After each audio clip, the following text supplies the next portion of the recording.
আমার আহলিয়া, আমার সম্মান, আমার জান্নাতের সঙ্গী।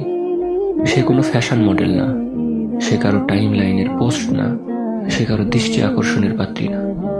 সে হিফাজতের নিচে থাকা এক রত্ন, যার রক্ষক আমি গর্ব করি, কারণ সে হিজাব করে আল্লাহর ফরজ বিধান মানে। সে পর্দায় থাকে কারণ সে জানে তার সৌন্দর্য আমার জন্য, অন্য কারো জন্য না। অনেকে হাসে এবং বলে, স্ত্রীকে এমন লুকিয়ে রাখো কেন? আমি বলি, কারণ সে আমার সম্মান, আমার দায়িত্ব, আমার কাছে রত্ন। আর রত্ন কখনো রাস্তায় ছুঁড়ে ফেলা যায় না। রাসূলুল্লাহ সাল্লাল্লাহু আলাইহি ওয়াসাল্লাম বলেন, তোমাদের প্রত্যেকে রক্ষক, আর প্রত্যেককে তার দায়িত্ব সম্পর্কে প্রশ্ন করা হবে। আমি সেই রক্ষক আর সে আমার রক্ষিতা। তাই হ্যাঁ, সে শুধুই আমার, আর তাকে শুধু আমিই দেখব, ইনশাআল্লাহ। স্ত্রী মানে ভালোবাসা, আর ভালোবাসা মানে হেফাজত। সে যদি আল্লাহর জন্য পর্দা করে, আমি কেন তাকে নিরাপত্তা দেব না?